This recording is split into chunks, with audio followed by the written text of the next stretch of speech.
So how do we actually connect our GameSir Tarantula Pro controller here, as you can see, to Steam? Well, the first thing we need to do is to put it into pairing mode. So I'm going to do so by clicking on this button right here together with this one. And then we also need to click on this one right here to be able to force it into pairing mode like this, as you can see. Now when you have forced it into pairing mode, go into settings on your computer here, click on add device and then Bluetooth. And now we're just gonna click on show all devices, and here is the GameSir Tarantula Pro here, as you can see. So just connect to it here.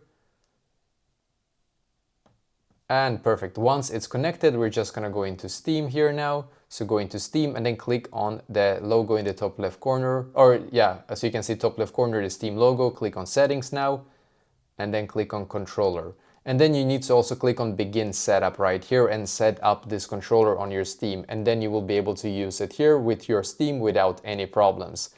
So that is basically exactly how to do so.